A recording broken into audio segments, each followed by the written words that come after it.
May kumakalat ngayong isang video sa social media, mga taong tila baga nasa impyerno.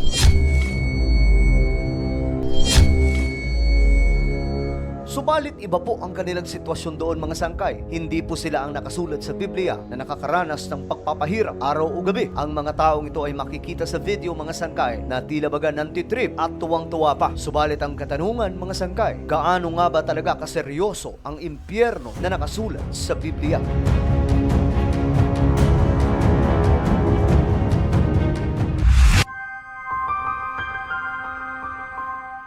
Hello, what's up mga sangkay? This is me, Sangkay Janjan. I'm back for another vlog today. Huwag niyo pong kalimutan na i-subscribe yung ating YouTube channel. I-click ang bell at i-click niyo po yung all. Sa mga nanonood po sa Facebook, i-follow niyo po yung ating Facebook page. Today mga sangkay, pag-uusapan natin ng seryoso ang patungkol po sa impyerno. Habang ipapakita po natin, mga sangkay, ang isang viral video kung saan tuwang-tuwa pa po itong mga tao, mga sangkay, na nasa video na tila baga nasa impyerno. Ngunit mga sangkay, sa totoong buhay, kung babasahin po natin ang Biblia, katakot-takot ang mangyayari sa mga tao o mga kaluluwa ng tao na mapupunta sa dagat-dagatang apoy.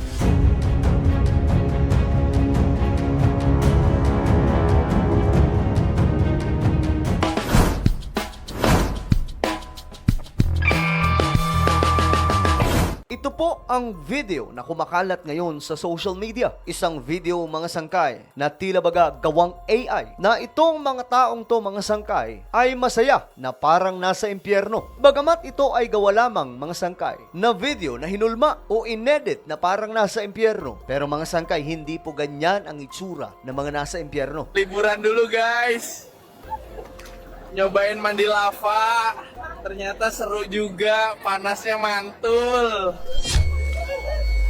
Ano nga ba talaga ang katotohanan tungkol sa impyerno? Gaano nga ba katotoo ito? At kanakakatakot mapuntahan ng isang tao? Tandaan po natin, mga sangkay, kung babasahin po natin ang Biblia, ang impyerno ay hindi naman talaga inihanda para sa tao. Ang impyerno ay para lamang po kay Satan, Lucifer, kasama po ang 1/3 fallen angels na nagrebelde laban po sa ating Panginoon. Ito ay para lamang po sa kanila.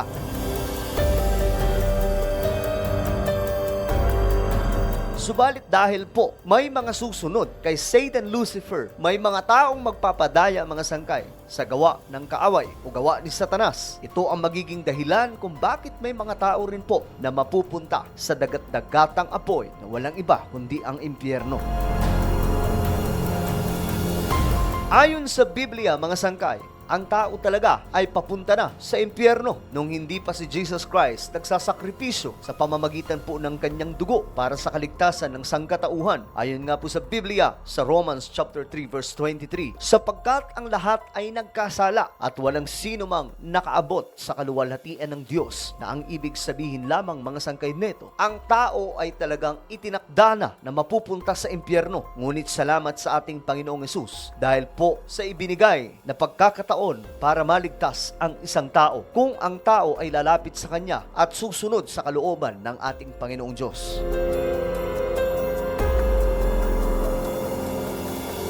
Pinapaliwanag sa Biblia, mga sangkay, na ang kabayaran ng kasalanan ay kamatayan. Ngunit, mga sangkay, may libreng kaloob ng Diyos. Ito ay walang iba kundi ang buhay na walang hanggan sa pamamagitan po ng ating Panginoong Hesukristo. Ayon po sa Romans chapter 6 verse 23. Ito ang pamamaraan, mga sangkay, upang ang tao ay hindi po mapahamak at mapunta sa impyerno. Pakatandaan po natin, mga sangkay, hindi po lahat ng namamatay mapupunta sa langit. Kung sasaliksikin po natin ang Biblia, mga sangkay, ang katotohanan, mas maraming mapupunta sa impyerno. Sandamakmak at hindi mabilang ang mapupuntang tao sa impyerno, kasama po ng mga fallen angels pagdating ng takdang panahon. Kahit ngayon, makikita po natin kung gaano karaming mga tao ang gumagawa ng mga masasamang bagay na kinalimutan po nila ang ating Panginoong Diyos.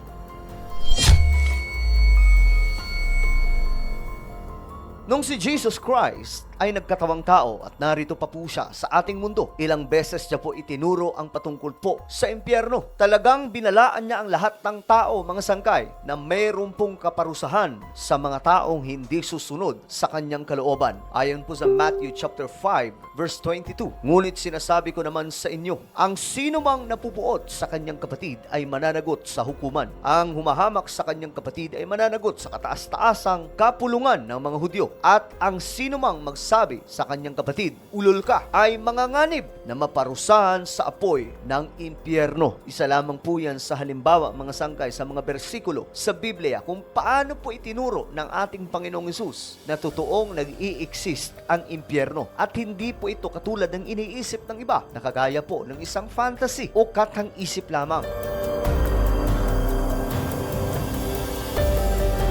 Sa Book of Daniel, mga sangkay, isa pong nakakakilabot na impormasyon ang mababasa tungkol po sa hinaharap ng ating mundo at sa kalalagyan ng tao. Ayon sa Biblia, mga sangkay, sa Book of Daniel chapter 12 verse 2, muling mabubuhay ang maraming mga namatay sa lahat ng panig ng daigdig. Ang iba'y sa buhay na walang hanggan, ang iba naman ay sa kaparusahang walang hanggan. So dalawa lamang, mga sangkay, wala pong purgatorio dito. Ang pinag-uusapan lamang langit at impyerno. Dadating ang araw, mga sangkay, ayon po sa nakapropesiya sa Biblia, sa tinatawag na White Throne Judgment. Lahat ng mga namatay sa magkakaibang henerasyon at sa magkakaibang mga bansa ay mabubuhay. Sila ay haharap sa hukuman na walang iba. Ang judgment ay mangyayari sa pamamagitan ng ating Panginoong Diyos.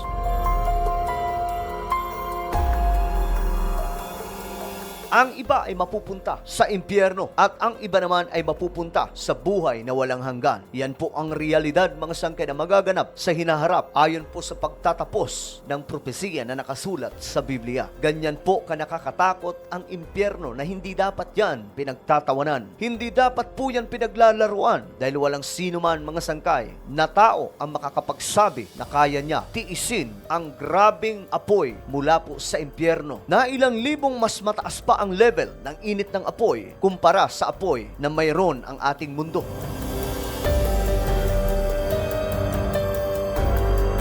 Ayon po sa 2 Thessalonians chapter 1 verse 9, daranasin nila ang kaparusahang walang hanggang kapahamakan. Ito ay ang pagkahiwalay mula sa harapan ng Panginoon at mula sa kaluwalhatian ng kanyang kalakasan. Walang hanggang kapahamakan. Ito po, mga sangkay, ay ang torment na mararanasan ng kaluluwa ng tao doon sa impyerno. Pagdating ng araw na yon, mga sangkay, lahat ng mapupunta sa impyerno ay walang ibang gagawin kundi pagsisisi, sapagkat hindi po nila ginawa ang kalooban ng ating Panginoong Diyos nung sila ay nabubuhay pa, nung sila ay nasa mundong ibabaw pa. Kung kaya't itong buhay natin sa mundong ibabaw, ito lamang po ay preparation sa hinaharap at tayo mismo ang mamimili kung saan tayo pupunta. Sa impyerno nga ba o sa langit? Kung sa langit ka pupunta, susundin mo ang kalooban ng ating Panginoong Diyos. Ngunit kung sa impyerno ka naman papunta, susundin mo ang layaw ng mundo.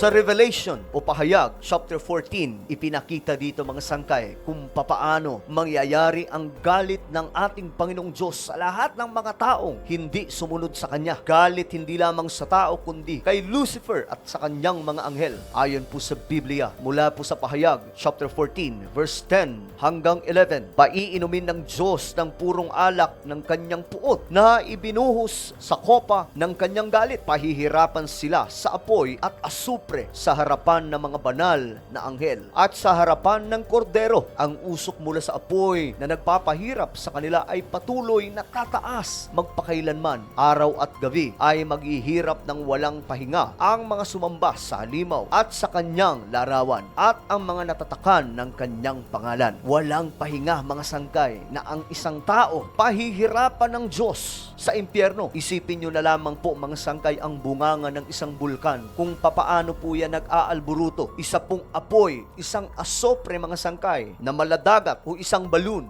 Just imagine mga sangkay, kung ikaw ay mapupunta sa gitna ng bunganga ng bulkan, gaano kainit mga sangkay ang mararanasan ng isang tao. Lahat ng taong susunod sa kalooban ni Satanas, pahihirapan ng Diyos sa impyerno araw at gabi. At ito po ay walang hanggan na dadanasin ng isang tao na mapupunta sa impyerno. Sabi sa Revelation chapter 20 verse 10, "And the devil who deceived them was thrown into the lake of burning sulfur, where the beast and the false prophet had been thrown. They will be tormented day and night forever and ever." Ganyan po ang mangyayari mga sangkay. Walang katapusan na paghihirap ang mararanasan ng isang tao sa impyerno. Kaya't hindi po dapat paglaruan mga sangkay o isipin na nakakatuwa ang mapunta sa impyerno, dahil ang Biblia nagpapaliwanag kung gaano ka nakakakilabot ang sitwasyon ng mga fallen angels at ng sangkatauhan na mapupunta sa dagat-dagatang apoy.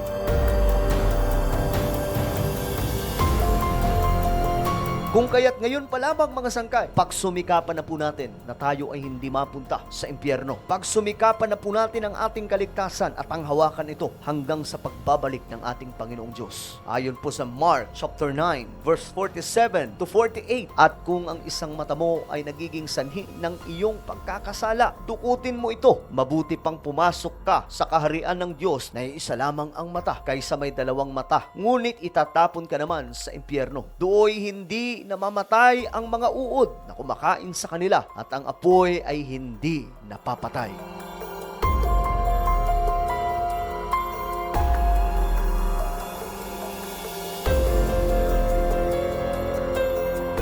Ano po ang inyong opinion sa ating napag-usapan ngayon? Comment down below. Huwag niyo pong kalilimutan na i-subscribe yung ating YouTube channel.